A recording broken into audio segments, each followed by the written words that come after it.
दोस्तों, इतिहासनामा में आपका स्वागत है। आज जो हमारा टॉपिक होगा वो एक अलग टॉपिक है, जिसके बारे में कई बार हम उड़ते हुए सुनते हैं या कुछ उल्टी चीज़ें सुन लेते हैं या पर्याप्त ध्यान नहीं देते हैं। और बहुत ही महत्वपूर्ण एक टॉपिक है जो कई बार परीक्षाओं में पूछते हैं और एक जिज्ञासा होती है कि आखिर में ये चीज़ें है क्या। तो आज जो हमारा टॉपिक है वो आपके मृदबांड परंपरा से संबंधित है। वेयर जो थे, यानी भारत में किस प्रकार के मृदबांड जो थे वो आपके निर्मित होते थे। तो मृदबांड जो थे यानी मिट्टी के बर्तन जो थे वो हम सभी मानते हैं, जानते हैं कि नवपाषाण युग में सबसे पहली बार मिट्टी के बर्तन बनने शुरू होते हैं। लेकिन भारत में इसकी तिथि नवपाषाण से भी पहले जाती है। जो संसार के प्राचीनतम मृदबांड जो है वो आपके माने जाते हैं। नवपाषाण में ये हुआ कि पहिए पर जो था चाक का आविष्कार हुआ, पहिए का आविष्कार हुआ, और चाक वाले जो मृदबांड है वो नवपाषाण युग में निर्मित हुए। पहले हस्त निर्मित जो मृदबांड थे, सबसे पुरानी जो हमारी परंपरा है वो हम देख सकते हैं। तो भारत में जो मृदबांडों की एक परंपरा है वो आपके हम शुरुआत इसकी मध्य पाषाण युग से करते हैं। सबसे पहले इस युग में आपके मृदबांड निर्मित होते हैं।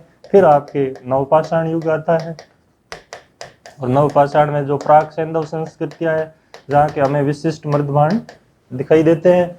फिर आपकी सैंधव सभ्यता, उस समय के मृदबांड हमारे।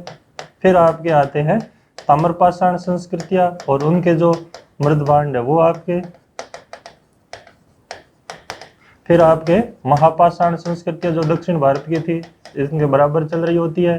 फिर आपके जो मृदबांड है ऋग्वेदिक, फिर आपका उत्तर वैदिक,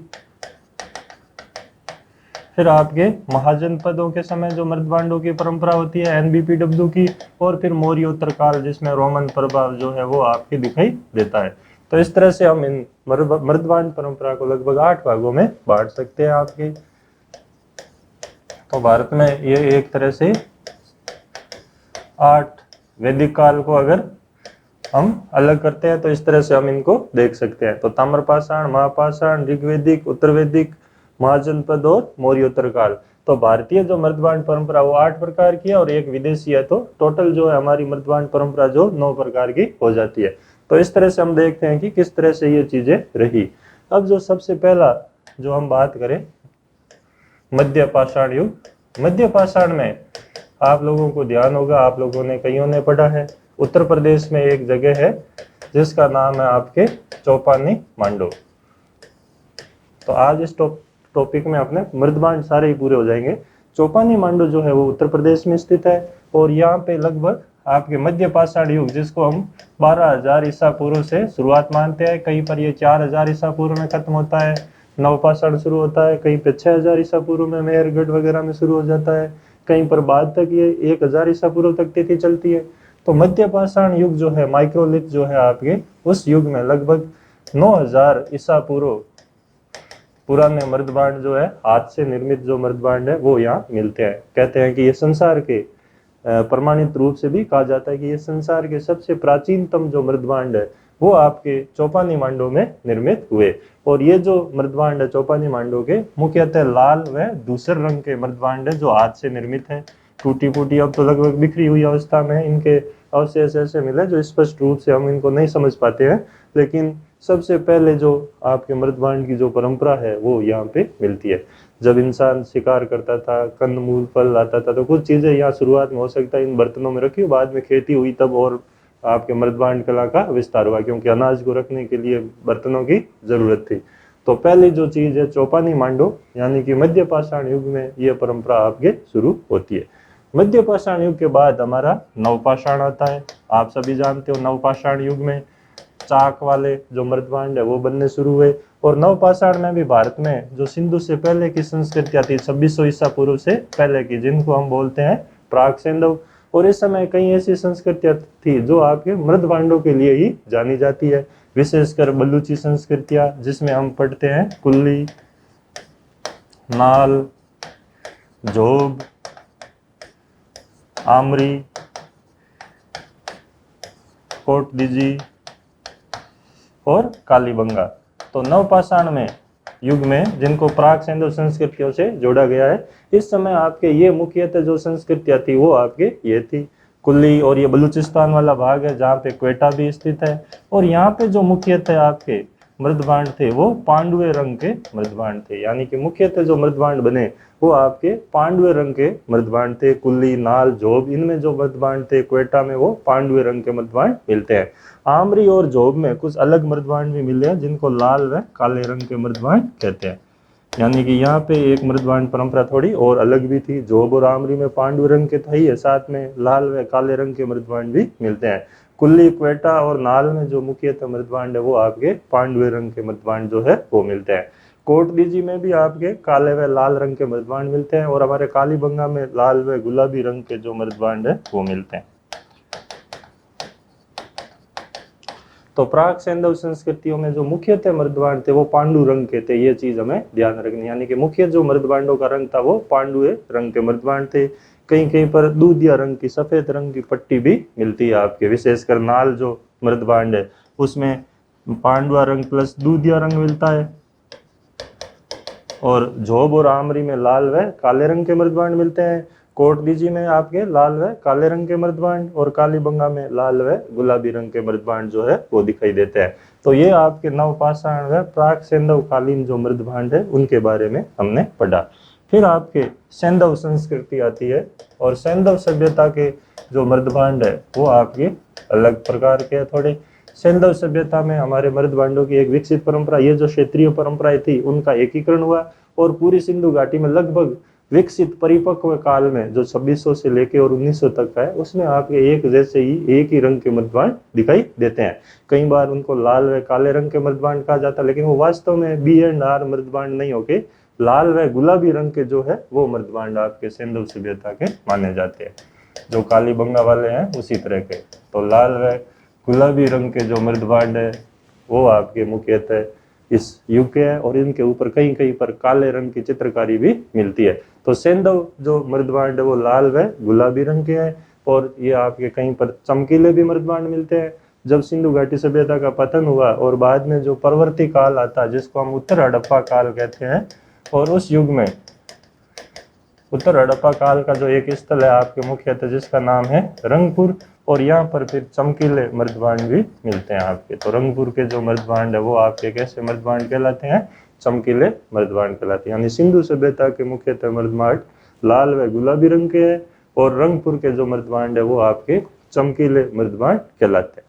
फिर इसके बाद भारत में एक आपके ताम्र निधियां मिली, कॉपर हॉर्ड्स मिले आपके, खूब सारे जो तांबी की वस्तुएं थी, और उनको ओकरे कलर्ड पेंटेड कहा गया आपके, यानी कि इनका नाम था गेरुए रंग के चित्रित मृदभांड, गेरुए रंग के चित्रित मृदभांड जिसको ओसीपी कहते हैं। और ये जो ओसीपी थी ये आपके ताम्र निधियां जो थी जहाँ पे तांबे की वस्तुएं ज्यादा थी उनके साथ मिली, इसलिए इनको बीबी लाल ने सबसे पहले राजपुर परस जो जगह थी उत्तर प्रदेश में, इस सत्र में राजपुर परस, वहां पर 1949 में इन मृदभांडों को खोजा गया था, और बीबी लाल ने इनका नाम रखा ओसीपी, ओकरे कलर पेंटेड वेयर। तो ओकरे कलर पेंटेड वेयर जो है वो ताम्रपाषाण संस्कृतियों से इसलिए जुड़े हुए माने गए क्योंकि ताम्र वस्तुओं के साथ मिले। बाद में इसको एक अलग संस्कृति का भी कई विद्वानों ने नाम दिया है, लेकिन बीबी लाल का कहना था कि ये जो ओसीपी है ये ताम्रपाषाण संस्कृतियों से ही संबंधित है, ना कि ऋग्वेदिक काल से, क्योंकि इनका जो अधिकतर विस्तार है वो आपके पंजाब, हरियाणा, पश्चिमी उत्तर प्रदेश के साथ साथ पूर्वी उत्तर प्रदेश में भी मिलता है। और अगर पूर्वी उत्तर प्रदेश में मिलता है तो वहाँ ऋग्वेदिक आर्यों का प्रसार नहीं था, और कुछ लोग इनको जो है वो हड़प्पा संस्कृति से या परवर्ती हड़प्पा संस्कृति से संबंधित मानते हैं। तो परवर्ती हड़प्पा संस्कृति है, इसका मतलब वो ताम्रपाषाण संस्कृति ही एक तरह से हो गई। तो ये जो मृदभांड है इनको हम ताम्रपाषाण संस्कृति से संबंधित मान सकते हैं। तो राजपुर परस और आपके बीबी लाल ने इनका उत्खनन किया। कुछ जो ताम्रपाषाण संस्कृतियां भारत में मिलती है आपके, जैसे मालवा संस्कृति है, जोरवे संस्कृति है, अपने यहाँ आपके आहड़ गिलुंद वाला भाग है, गणेश्वर है। तो इन ताम्रपाषाण संस्कृतियों से कुछ अलग प्रकार के भी मृदभांड मिलते हैं, इसलिए भी ये आपके भ्रम जो है वो पैदा होता है। और वो जो ताम्रपाषाण संस्कृतियों से जो मृदभांड मिलते हैं वो दूधिया स्लेप यानी पट्टी वाले जो है वो मृदभांड है, जो आपके महाराष्ट्र से भी मिलते हैं और आपके मालवा संस्कृति से भी मिलते हैं। तो इसलिए कुछ लोगों ने ताम्रपाषाण संस्कृति के मृदभांडों को तो दूध या स्लिप वाले मृदभांड बताया है, और ओसीपी जो है एक अलग से संस्कृति बताने का प्रचलन चल रहा है। लेकिन ये ऋग्वेदिक काल से कतई संबंधित नहीं है, क्योंकि ऋग्वेदिक आर्यों का विस्तार गंगा घाटी में नहीं हुआ था, और ये जो मृदभांड है वो आपके गंगा घाटी में मिलते हैं, जहाँ अहिछत्र और ये वो जगह जहाँ पे उत्तर वैदिक काल में आर्य पहुंचे थे, ना कि ऋग्वेदिक काल में। तो ओसीपी जो है उसको हम इस प्रकार से समझ सकते हैं। साइपेई नामक जगह जहाँ एक आपके भाला मिला, उसके साथ भी ये मृदभांड मिलते हैं, लेकिन लोहे से इनका कहीं संबंध नहीं मिलता, इसलिए हम इनको उत्तर वैदिक काल के मृदभांड नहीं मानते हैं।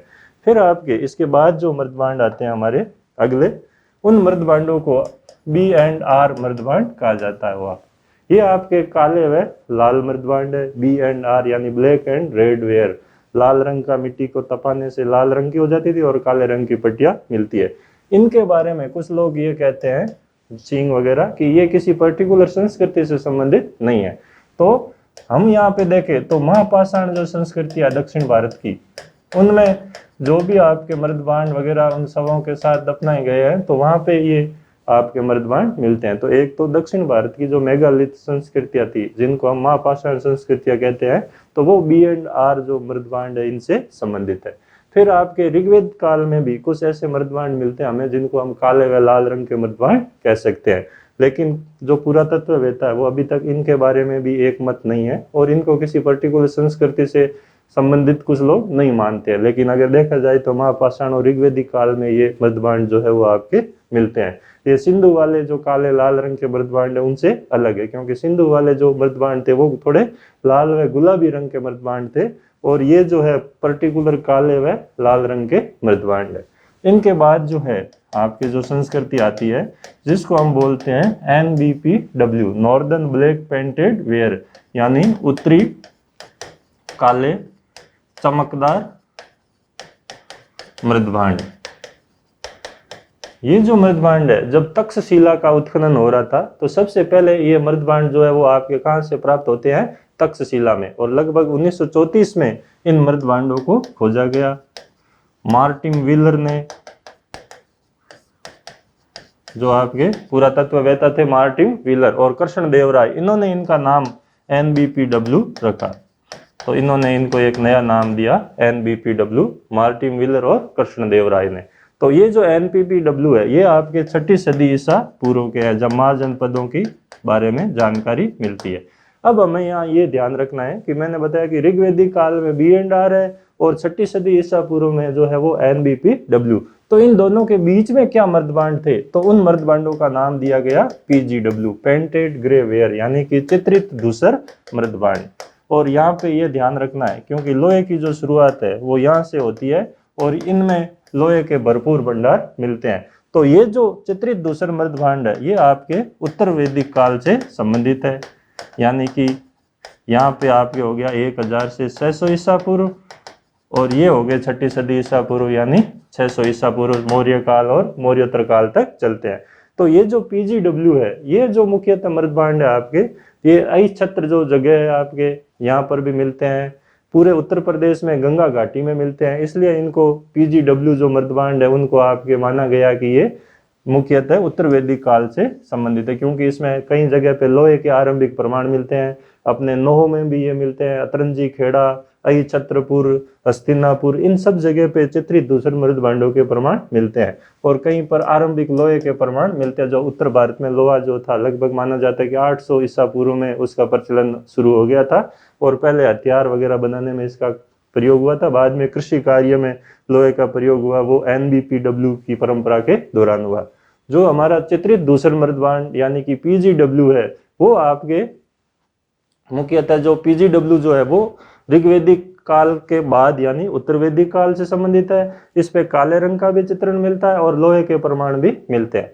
तो ये जो आपके धनाढ़ लोग जो थे उत्तर वैदिक काल में, वो इन मृदभांडों का प्रयोग करते थे। और जो आपके काले व लाल रंग के मृदभांड थे जो ऋग्वेदिक काल में थे, या लाल मृदभांड थे, वो उत्तर वैदिक काल में सामान्य लोगों के द्वारा प्रयुक्त में लाए जाते थे।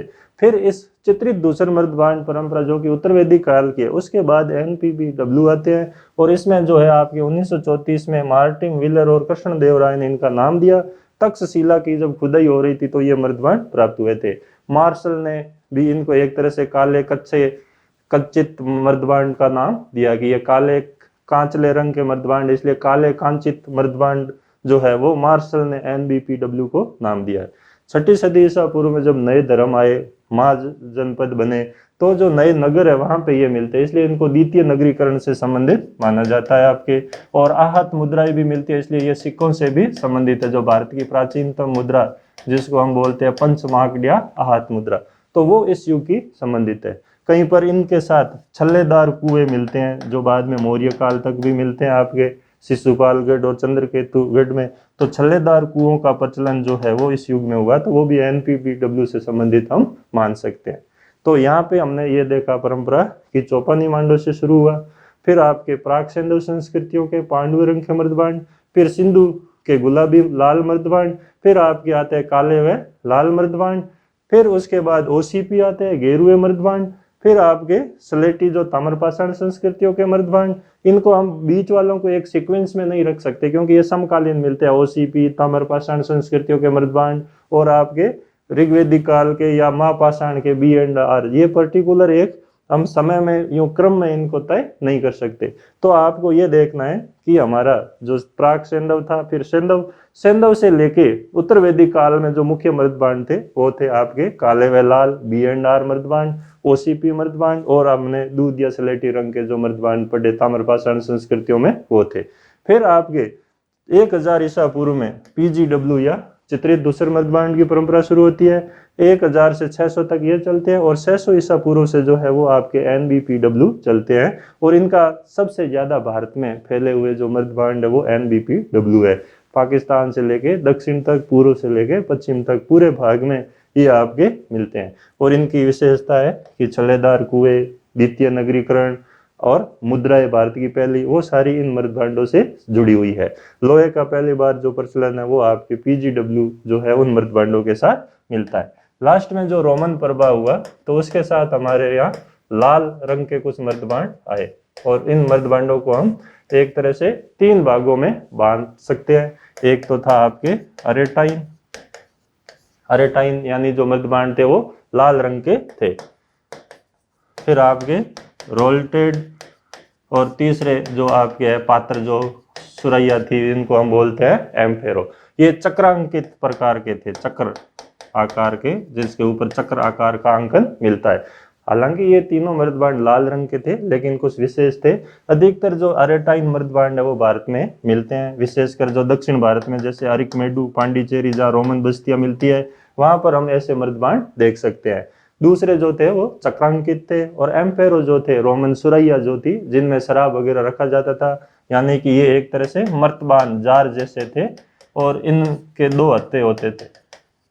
और एम्फेरो ये आपको पूछते भी है, जो स्कूल लेक्चरर में आपके रोमन सभ्यता उसमें एम्फेरो कई बार पूछा गया है। तो रोमन प्रभाव वाले जो ये मृदबांड थे ये मौर्योत्तर काल से संबंधित थे,